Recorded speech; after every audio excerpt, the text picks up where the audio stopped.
जय माता दी फ्रेंड्स, कैसे हैं आप सब। मेरे लड्डू गोपाल चैनल में आप सबका स्वागत है फ्रेंड्स। आज मैं आप सबको दुर्गा सप्तशती सरल हिंदी भाषा में सुनाने वाली हूं फ्रेंड्स, और 11वां अध्याय सुनाने वाली हूं फ्रेंड्स। देवताओं द्वारा देवी की स्तुति और वरदान की प्राप्ति। तो फ्रेंड्स पूरा ज़रूर सुनिएगा, माता रानी सभी मनोकामना आपकी पूरी करेंगे फ्रेंड्स। तो फ्रेंड्स इस प्रकार से है 11वां अध्याय।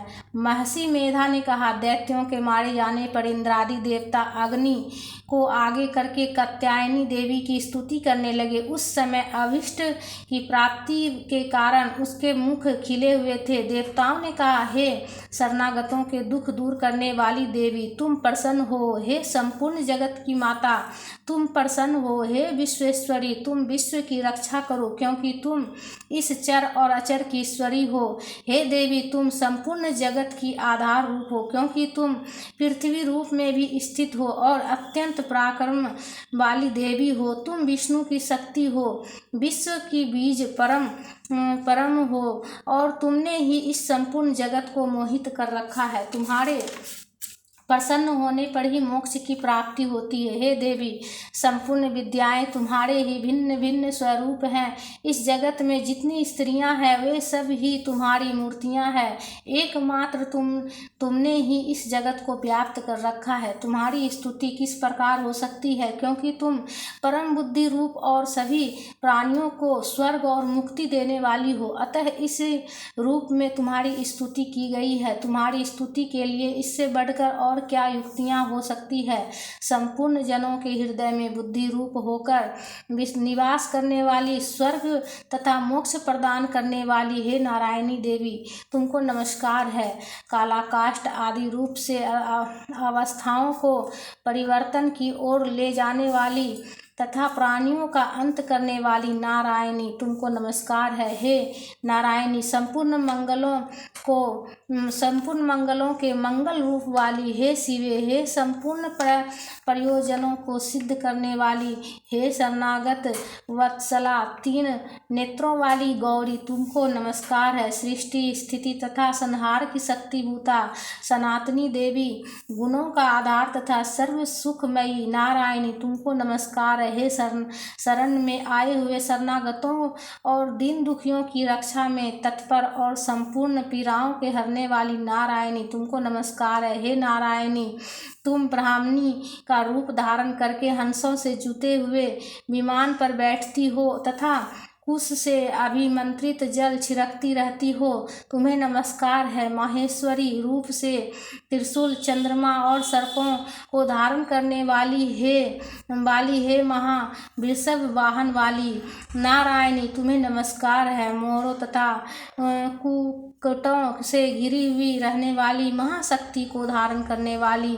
हे कौमारी रूप धारणी, तुम्हें नमस्कार है। हे शंख चक्र गदा और सारंग धनुष रूप आयुधों का धारण करने वाली वैष्णवी शक्ति रूपा नारायणी, तुम हम सब पर प्रसन्न हो, तुम्हें नमस्कार है। हे दांतों पर पृथ्वी धारण करने वाली वाराह रूपनी कल्याणमयी नारायणी, तुम्हें नमस्कार है। हे उग्र निरसिंह रूप से दैत्यों को मारने वाली, त्रिभुवन की रक्षा में संलग्न रहने वाली नारायणी, तुम्हें नमस्कार है। हे मस्तक पर किरीट और हाथ में महावज्र धारण करने वाली, सहस्त्र नेत्रों के कारण उज्ज्वल वृतासुर के प्राण हरने वाली इंद्री शक्ति हुए, तुम्हें नमस्कार है। हे शिवदूती स्वरूप से दैत्यों के महामद को नष्ट करने वाली, हे घोर रूप वाली, हे महाशब्द वाली हे नारायणी, तुम्हें नमस्कार है। बड़ी डाढ़ों के कारण विकराल मुख वाली, मुंडमाला से विभूषित मुंडमर्दिनी चामुंडा रूपा नारायणी, तुम्हें नमस्कार है। हे लक्ष्मी, लज्जा, महाविद्या, श्रद्धा, पुष्टि, स्वधा, दुर्वा, महारात्रि तथा महाविद्या स्वरूपा नारायणी, तुमको नमस्कार है। हे मेधा, सरस्वती, सर्वोत्कृष्टा, ऐश्वर्य रूपनी पार्वती, महाकाली तथा ईश रूपनी नारायणी, तुम्हें नमस्कार है। हे सर्व स्वरूपा, सर्वेश्वरी, सर्वशक्ति युक्त देवी, हमारी भय से रक्षा करो, तुम्हें नमस्कार है, हे कात्यायनी, तीनों नेत्रों से विभूषित। यह तेरा सौम्य मुख सब तरह के डरों से हमारी रक्षा करे। तुम्हें नमस्कार है, हे भद्रकाली, ज्वालाओं के समान भयंकर, अति उग्र एवं संपूर्ण असुरों को नष्ट करने वाला तुम्हारा त्रिशूल हमें भयों से बचावे। तुमको नमस्कार है, हे देवी, जो अपने शब्दों से इस जगत को पूरित करके दैत्यों के तेज को नष्ट करती है। वह आपका घंटा इस प्रकार हमारी रक्षा करे जैसे कि माता अपने पुत्रों की रक्षा करती है। हे चंडिके, असुरों के रक्त और चर्बी से चर्चित जो आपकी तलवार है वह हमारा मंगल करे। हम आपको नमस्कार करते हैं, हे देवी, तुम प्रसन्न होती हो तो संपूर्ण रोगों को नष्ट कर देती हो, और जब रुष्ट हो जाती हो तो संपूर्ण वांछित कामनाओं को नष्ट कर देती हो। जो मनुष्य तुम्हारी शरण में आते हैं उस पर कभी भी विपत्ति नहीं आती है, बल्कि तुम्हारी शरण में आए हुए मनुष्य दूसरों को आश्रय देने योग्य हो जाता है। अनेक रूप और अवतार धारण करके तुमने इस धर्मद्रोही असुरों का संहार किया है। अब क्या है वह तुम्हारे सिवा और कौन कर सकता है। चतुर्दश विद्याएं, षट शास्त्र और चारों वेद तुम्हारे ही प्रकाश से प्रकाशित हैं, उनमें तुम्हारा ही वर्णन है। जहाँ राक्षस, भूत, प्रेत, विषैले सर्प, व्याधियाँ और शत्रुघ्न है, वहाँ और समुद्र के बीच में भी तुम साथ रहकर इस विश्व की रक्षा करती हो। हे विश्वेश्वरी, तुम विश्व का पालन करने वाली विश्व रूपा हो, इसलिए संपूर्ण विश्व को धारण करती हो। इसलिए ब्रह्मा, विष्णु और महेश की भी वंदनीय हो। जो भक्ति पूर्वक तुमको नमस्कार करते हैं वह विश्व को आश्रय देने वाले बन जाते हैं। हे देवी, तुम प्रसन्न हो और असुरों को मारकर जिस प्रकार हमारी रक्षा की है, ऐसे ही हमारे शत्रुओं से सदा हमारी रक्षा करती रहो। संपूर्ण जगत के पाप नष्ट कर दो और पापों तथा उसके फलस्वरूप होने वाली हमारी आदि बड़े बड़े उपद्रवों को शीघ्र ही दूर कर दो। विश्व की पीड़ा हरने वाली देवी, अपनी शरण में पड़े हुओं पर प्रसन्न हो। त्रिलोक निवासियों की पूजनीय परमेश्वरी, हम देवों को वरदान दो। देवी ने कहा, हे देवताओं, मैं तुमको वर देने के लिए तैयार हूँ। आपकी जैसी इच्छा हो वैसा वर मांग लो, मैं तुमको दूंगी। देवताओं ने कहा, हे सर्वेश्वरी, त्रिलोकी के निवासियों के सफलता पीड़ाओं को तुम इसी प्रकार हरती रहो और शत्रुओं को इसी प्रकार नष्ट करती रहो।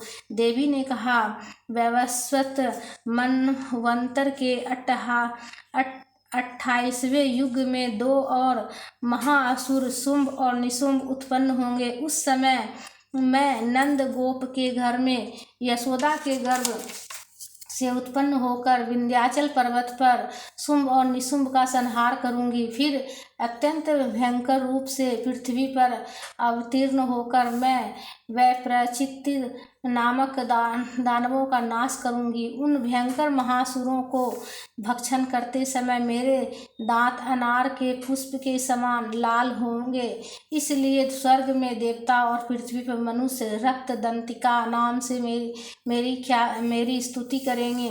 फिर जब 100 वर्ष तक वर्षा ना होगी, तब मैं ऋषियों की स्तुति करने पर आयो निज नाम से प्रकट होंगी और अपने 100 नेत्रों से ऋषियों की ओर देखूंगी। अतः मनुष्य शताक्षी नाम से मेरी कीर्तन करेंगे। उसी समय मैं अपने शरीर से उत्पन्न हुए शाखों द्वारा सब प्राणियों का पालन करूंगी और तब इस पृथ्वी पर शाकुंभरी के नाम से विख्यात होंगी। इस अवतार में मैं दुर्ग नामक महाअसुर का वध करूंगी और इससे मैं दुर्गा देवी के नाम से प्रसिद्ध होंगी। इसके पश्चात जब मैं भयानक रूप धारण करके ऋषियों महर्षियों की रक्षा करूंगी, तब भीमा देवी के नाम से मेरी ख्याति होगी। जब अरुण नामक असुर तीनों लोकों को पीड़ित करेगा, तब मैं असंख्य ब्राह्मणों का रूप धारण करके उस महादैत्य का वध करूंगी। तब तब स्वर्ग में देवता और मृत्यु लोक में मनुष्य मेरी स्तुति करते हुए मुझे ब्राह्मणी नाम से पुकारेंगे। इस प्रकार जब जब पृथ्वी राक्षसों से पीड़ित होगी तब तब मैं अवतारित होकर शत्रुओं का नाश करूंगी। इति देवी स्तुति नाम 11वां अध्याय समाप्तम। बोलो माता रानी की जय। हे माँ, अगर पढ़ने में कुछ भी गलती हो गया हो माँ तो क्षमा करना माँ। तो फ्रेंड्स, वीडियो में लाइक ज़रूर कीजिएगा और हमारे चैनल पर अगर नए हैं तो सब्सक्राइब ज़रूर कर लीजिएगा और कमेंट में जय माता दी का जयकारा ज़रूर लगाइएगा फ्रेंड्स। तो प्रेम से बोलिए जय माता दी।